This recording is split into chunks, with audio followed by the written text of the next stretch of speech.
دفعہ بھی اس نظر سے دیکھتا نا کہ یہ اللہ کے رسول ہے تو فوراً کلمہ پڑھ کے مسلمان ہو جاتا۔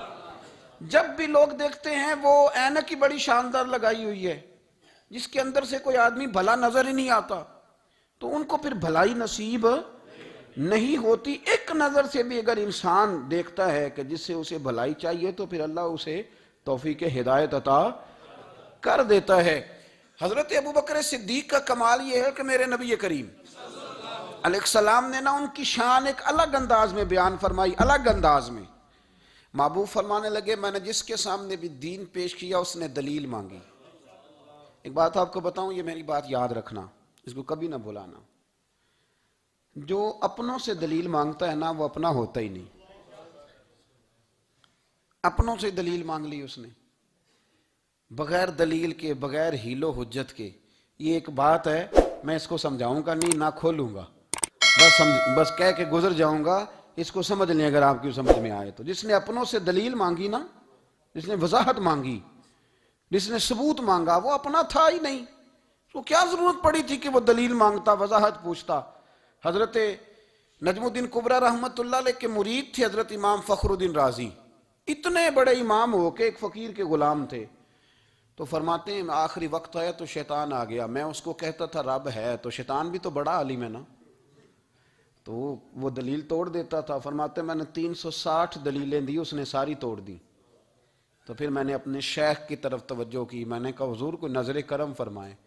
تو شیخ نجم الدین کبریٰ فرمانے لگے اس بے ایمان کو کہہ دے میں اپنے رب کو بغیر کسی دلیل کے رب مانتا ہوں، دلیل کی ضرورت ہی نہیں، بس میرا رب ہے تو رب ہے، ختم ہو گئی بات۔ نبی رحمت علیہ السلام فرمانے لگے میں نے جس کے سامنے بھی دین پیش کیا اس نے دلیل مانگی، فرمایا یہ واحد میرا ابوبکر صدیق ہے، میں نے اسے کہا ہے کلمہ پڑھ لو، اس نے دلیل مانگی نہیں، فوراً ہی کلمہ پڑھ کے مسلمان ہو گیا۔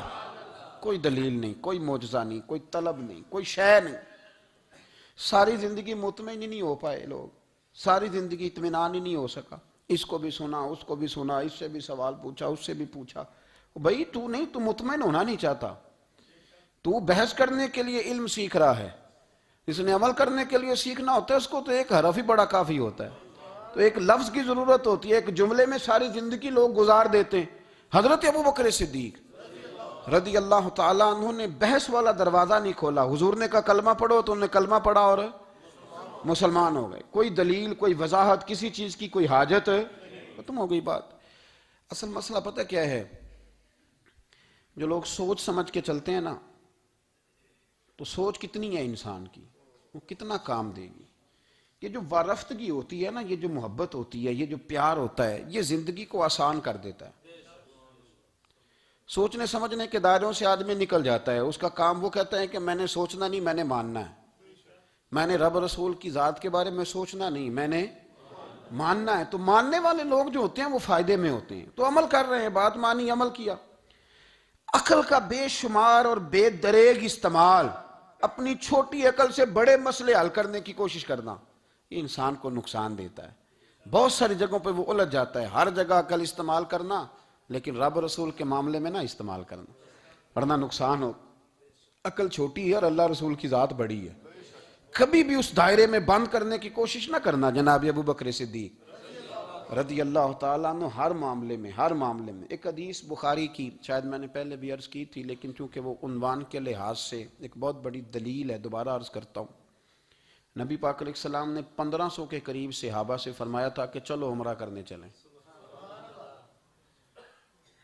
عمرہ کرنے جب ہم جاتے ہیں نا تو ہمارے گلے میں پھول بھی ڈالے جاتے ہیں، اور آپ کو پتہ ہے بتانا بھی پڑتا ہے لوگوں کو کہ میں عمرہ کرنے جا رہا ہوں، پھر روٹی بھی پکتی ہے، پھر سب رشتہ داروں کو پتہ بھی چل جاتا ہے، اور بندہ چلا جائے ایئرپورٹ تو احرام باندھا ہو نا تو پتہ چلے نا فلائٹ تو 24 گھنٹے لیٹ ہے، تو جن کو حکم ہے نا کہ تم نے سی بھی نہیں کرنی وہ بھی روڑے اٹھا لیتے ہیں، احرام باندھا ہوا ہے، حکم ہے کہ اب تم نے کوئی جھگڑا، کوئی لڑائی، کوئی فساد، تو ایئرپورٹ پہ لوگ روڑے اٹھا لیتے ہیں، کہتے ہیں ہم ایئرپورٹ بھی توڑیں گے اور فلائٹ کا جو عملہ ہے اس کا گریبان بھی پکڑیں گے، بڑا کچھ ہی دنیا کرتی ہے۔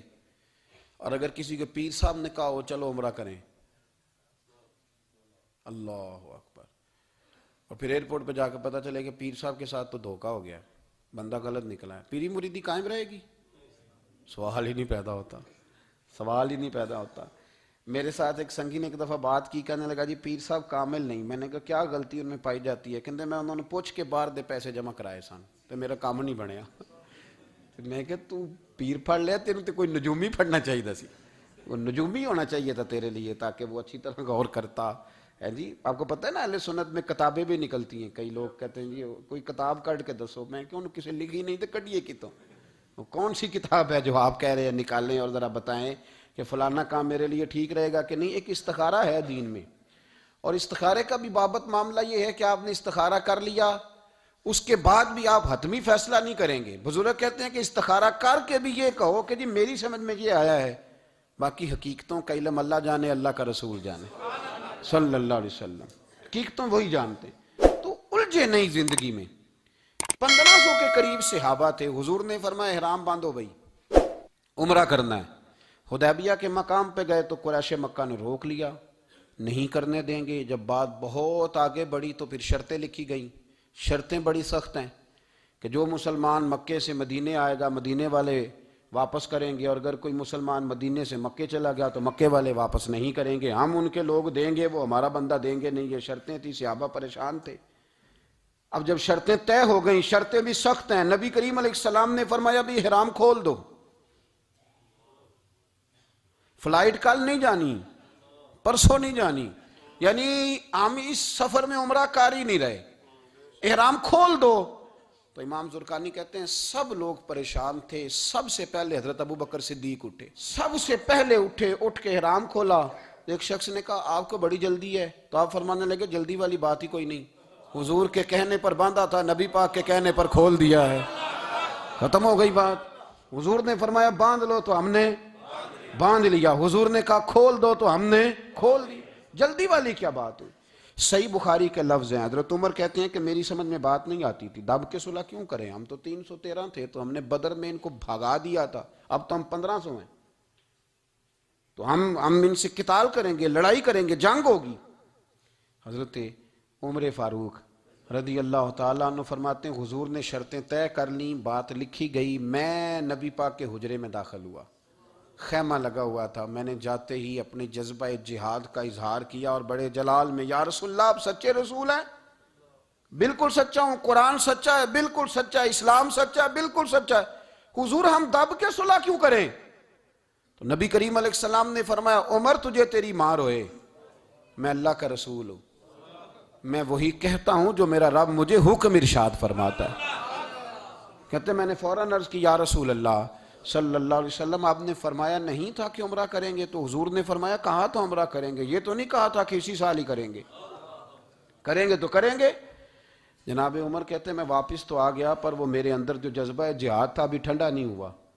چند قدموں کے فاصلے پہ ابو بکر صدیق کا خیمہ تھا، کہتے میں ان کے خیمے میں جھک گیا، وہی سوال میں نے دہرائے، وہی میں نے کہا عمر ابو بکر یہ سچے رسول ہیں؟ کہا بالکل سچے ہیں، قرآن سچا ہے، سچا ہے، اسلام سچا ہے، سچا ہے، تو پھر ہم دب کے صلح کیوں کریں؟ جناب عمر فرماتے ہیں میں قربان جاؤں ابو بکر کے لفظوں میں بھی فرق کوئی نہیں آیا، حروف بھی اتنے ہی جتنے نبی کریم نے ادا کیے تھے۔ حضرت ابو بکر فرمانے لگے عمر تجھے تیری ماں روئے، وہ اللہ کے رسول ہیں، مرضی سے بات نہیں کرتے، وہی کہتے ہیں جو رب انہیں حکم ارشاد فرماتا ہے، بئی نہیں وہی لفظ۔ فرماتے میں نے فوراً کہا، میں نے کہا ابو بکر حضور نے فرمایا نہیں تھا کہ عمرہ کریں گے؟ تو کہتے ہیں وہی لفظ، وہی حرف، وہی انداز، وہی طریقہ، وہی سلیقہ، وہی انداز تکلم، بالکل حضور کی اتباع میں اسی انداز میں فرمانے لگے عمر حضور نے فرمایا تھا عمرہ کریں گے، یہ تو نہیں فرمایا تھا کہ اسی سال ہی کریں گے، کریں گے تو انشاءاللہ کریں گے۔ فرماتے ہیں میں واپس آ کے بیٹھا تو حضرت عمر کہتے ہیں جب میرا غصہ اترا نا تو پھر میرے اندر سے آواز آئی کہ عمر ذرا غور تو کر، تو ابو بکر کے ایمان تک کبھی نہیں پہنچ سکتا، اس تک تیری رسائی نہیں ہو سکتی۔ میرے بھائی اتنی بحثیں ہیں ہمارے زمانے میں، اتنا الجھاؤ ہے، اتنا الجھاؤ ہے، یعنی ہر بندہ رائے کا اظہار کرنا ضروری سمجھتا ہے، ہر بندہ کہتا ہے جی میرے خیال میں، ہر بندہ کہتا ہے جی میرا ذہن یہ ہے، بلکہ کچھ تو کہتے ہیں میں اندر کی خبر نہ دوں آپ کو، یعنی اب پتہ نہیں اس کے پاس اندر کی خبریں کیسے آئی ہیں، وہ سمجھ میں نہیں آتی بات۔ کچھ لوگ کہتے ہیں 35-40 سال ہو گئے جی علماء کو سن رہا ہوں، تو میں کہتا ہوں کہ میرا تو خیال ہے کہ 35 دن بھی بندہ کسی کو سن لے تو سیانا ہو جاتا ہے. تو 35 سال سے اگر آپ کی سمجھ میں نہیں آئے تو پھر زمین ہی بنجر ہے. پھر مہربانی کریں یہ ٹائلیں کھیڑ کے نا تو نیچے سے کچی زمین نکالیں تاکہ کوئی بات سمجھ میں آئے. اگر 40 سال ہو گئے، 40 سال میں ایک اجتماع میں حاضر تھا، ابھی بھی میں عرض کر رہا تھا، تو وہ صاحب مجھے کہنے لگے کہ حضرت صاحب میں نے نا فلاں عالم کو بھی بلایا، فلاں کو بھی بلایا، فلاں کو بھی بلایا، فلاں کو بھی بلایا، اب آپ کو بلایا ہے. تو اس طرح کر کے میرے ساتھ رویے ہیں، بڑا الحمدللہ پیار ہے. تو میں نے ان سے پوچھا آپ نماز پڑھتے ہیں؟ انہوں نے لگا نہیں. کچھ اور باتیں پوچھی تو جواب نفی میں آیا. تو میں نے کہا کہ اب آپ نے مہربانی کرنی ہے اتنے علماء کا نام نہیں لینا، کیونکہ پھر تو بزرگوں کے بارے میں لوگ شک کریں گے کہ انہوں نے اس کو دیا کیا ہے. تو ایک بزرگ کی بات سنتے ہیں تو کئی دنوں تک وہی ہمیں بڑا تر و تازہ رکھتی ہے. اور آپ کو اتنے عرصہ ہو گیا تو آپ نے حاصل کیا کیا ہے؟ صرف باتوں کا گورکھ دھندا، لفظوں کا ہیر پھیر، جملوں کا الٹ پلٹ کرنا، یہ زندگی ہے؟ یہ زندگی ہے صرف باتیں کیلو کال سن لی آ گئے؟ نہ اس سے ذرا آگے نکلیں، عمل کب کرنا ہے میرے بھائی؟ یہ بحثیں، یہ ابحاث، یہ لمبے چوڑے معاملات، یہ طے. بزرگوں میں نا ایک صنف ہے مرید ہونا اور ایک ہوتا ہے طالب ہونا. یہ دو باتیں، یعنی آپ کہیں گئے اس کے مرید ہو گئے تو پھر کسی اور جگہ کسی بزرگ سے نسبت ہوئی تو وہاں آپ طالب. میرے پاس کچھ لوگ آتے ہیں کہتے ہیں آپ طالب کر لیں، تو میں کہتا ہوں آپ مہربانی کریں ایک کی نوکری کریں. وہ بڑی مشکل ہے تو جگہ جگہ پہ جانے کی کیا ضرورت ہے؟ مطلب میں انکار نہیں کرتا کسی ایسی چیز کا جس کو بزرگوں نے رائج کیا، لیکن سمجھے نا، مطلب ایک کی بات پوری سنی نہیں گئی ہم سے. آپ خیر کی بات ہر جگہ سے سنیں، ہر جگہ سے، لیکن یہ صرف وہ تعلق بنانے کی کوشش کرنا کہ جس سے تھوڑا سا رابطہ بن جائے، جس سے تھوڑا سا تعلق بن جائے، جس سے تھوڑا سا نا پتہ چل جائے، اس سے نکلیں، سیکھنے کا ماحول بنائیں. اتنی عقل کے گھوڑے نہ دوڑائیں کہ عقل بھی بیچاری تھاکی جائے اور کوئی چیز ہاتھ بھی نہ آئے. کچھ کریں، عمل کریں. لیکن ایک جگہ پہ میں حاضر تھا تو وہاں دستار فضیلت کا جلسہ تھا، تو ایک مولانا نے تقریر کی. جس طرح تاجر کہہ لیتا ہے نا جی میں الحمدللہ اگر کمائی کرتا ہوں تو غریبوں کو بھی دیتا ہوں، سمجھا لیا نا اپنے آپ کو. رشوت لینے والے نے بھی ایک دلیل گاڑ لیا، وہ کہتا ہے میں امیروں سے نہیں، میں غریبوں سے نہیں لیتا. تو امیروں کا حساب لینے کی ڈیوٹی اللہ نے آپ کی لگائی ہے کہ آپ حساب کریں امیروں کا کہ وہ کیا کر رہے ہیں. یہ ہم نے نا یہ دلیلیں گاڑ لی ہیں، یہ ہم نے دلیل گھاڑ لی ہے کہ وہی اپنے آپ کو مطمئن کرنے کے لیے. میں حاضر تھا تو ایک مولانا تقریر کی جی عالم ساری رات. یہ صرف علماء کی بات نہیں، ہر طبقے نے اپنے بارے میں اس طرح کی چیزیں یاد کر لی ہیں، ہم نے رٹ لی ہیں. جیسے خامند نے یاد کر لیا ہے کہ کسی غیر کے لیے سجدہ جائز ہوتا تو اللہ عورت کو حکم دیتا، نبی پاک حکم دیتے کہ وہ خامند کو سجدہ کرے. تو بی بی نے بھی یاد کر لیا ہے کہ حضور نے فرمایا تم میں سب سے بہتر وہ ہے جو بیوی کے حق میں بہتر ہے. سب نے اپنی اپنی مرضی کی چیزیں، دوسری کی مرضی کی چیز کسی نے یاد نہیں کی، سب نے اپنی اپنی مرضی کی چیزیں یاد کر لی. تو مولانا تقریر کر رہے تھے، کہنے لگے جی حضور نے فرمایا ہے کہ عالم ساری رات سویا رہے اور عابد ساری رات عبادت کرتا رہے، درجہ پھر بھی عالم کا زیادہ ہے.